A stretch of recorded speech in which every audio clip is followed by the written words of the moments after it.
reprendre l'examen des amendements. Donc, nous en avons quelques-uns. Le 58 nous est présenté par Monsieur Bernalicis.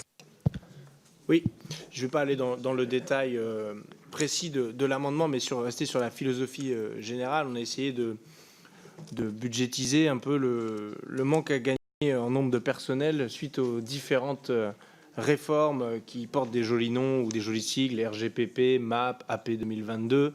Et si on n'en était pas passé par là, combien on aurait eu de fonctionnaires supplémentaires et combien finalement ça coûterait.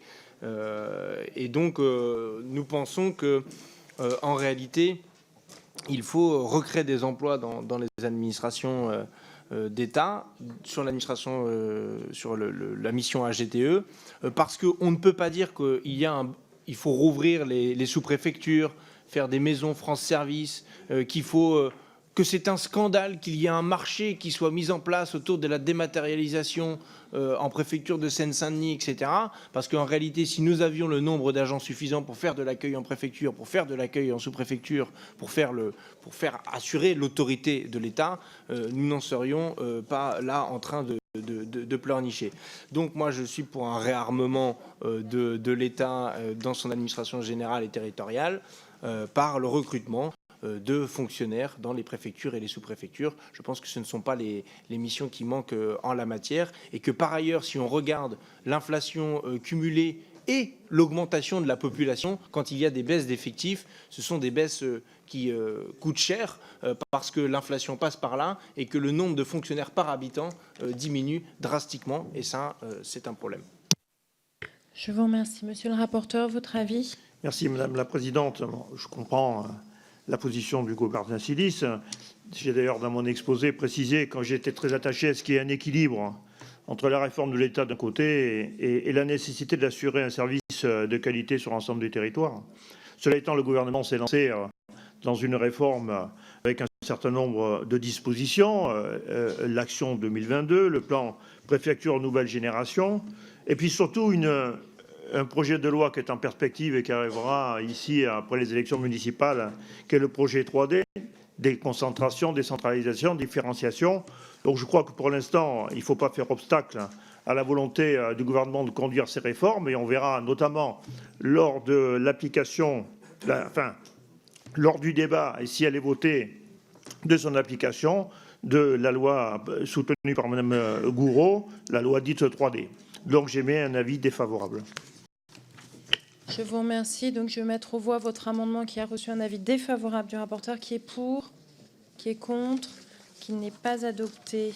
Le 19 n'est pas défendu, pas plus que le 56 et le 57.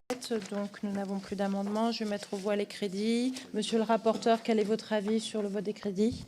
Eu égard à la consistance de mes propos lors de mon rapport, j'émets évidemment un avis de votation contre. Alors, donc, je vais mettre aux voix les crédits qui viennent de recevoir un avis défavorable du rapporteur. Qui est pour? Qui est contre? Donc, la commission émet un avis favorable. Avant l'article 73, nous avons un amendement, le 51, qui nous est présenté par Monsieur Bernalicis. Oui, rapidement, ce serait pour bénéficier d'un rapport faisant un bilan du risque de démantèlement de l'État à l'issue de la mise en place de plateformes spécialisées de mutualisation de certaines compétences par les préfectures. Bon, on l'a vu, on en a reparlé, les demandes de titres, le marché, le business qui va avec, et le fait une forme de, c'est même pas une forme, une privatisation de l'accès aux droits qui existe aujourd'hui dans ce pays et qui est catastrophique. Et je pense qu'il faut écouter aussi effectivement les bilans qu'en a tiré le défenseur des droits et les sollicitations qu'il a des citoyennes et des citoyens qui sont plus qu'alarmants. Nous plaidons pour le groupe de la France Insoumise à avoir un État fort, en tout cas fort, qui est suffisamment fort pour faire respecter l'accès aux droits qui nous semble quelque chose de fondamental. Je vous remercie. Monsieur le rapporteur, votre avis? Oui, merci Madame la Présidente. Donc, vous souhaitez demander un rapport au gouvernement sur la mise en œuvre du plan préfecture en nouvelle génération et ses effets sur les personnels notamment.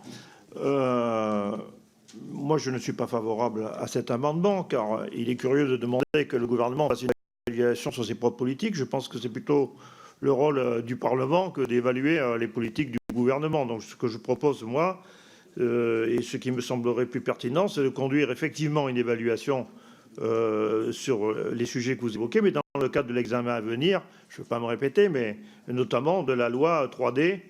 Donc je suggère, moi, peut-être quand le moment sera venu, on ait une véritable mission d'information de notre commission, mais après les débats et le vote de la loi 3D. Je vous remercie. Monsieur Bernalicis. Oui, si vous voulez, faisons des missions, etc.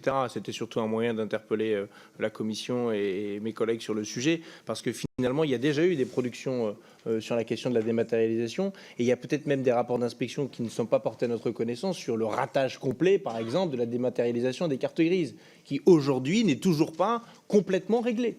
Ce n'est toujours pas complètement réglé. Je vous invite à aller faire une petite visite à Charleville-Mézières, puisque c'est là-bas que ça se passe pour les cartes grises, et vous pourrez constater par vous-même que, y compris pour pouvoir résorber la situation, on fait appel à un service de plateforme privée, téléphonique, qui vient compléter l'action de l'État dans un domaine éminemment régalien que sont les titres. Voilà. Moi, ce n'est pas satisfaisant, et donc c'est pourquoi nous avons fait cet amendement, et je souhaite que l'on arrête de démanteler l'État de cette manière. Je vous remercie. Monsieur Masson. Oui, je comprends complètement ce que vous dites. C'est d'ailleurs une raison pour laquelle j'ai voté contre le budget GTE, donc je le comprends. Cela étant, je confirme mon avis défavorable en l'état. Je vous remercie. Donc, je mets aux voix l'amendement présenté par Monsieur Bernalicis qui vient de recevoir un avis défavorable du rapporteur, qui est pour, qui est contre, qui n'est pas adopté. Nous en avons donc fini avec la mission administration générale et territoriale de l'État. Je suspends 2 minutes pour que nous reprenions sur la mission sécurité, programme sécurité civile, police nationale, gendarmerie nationale.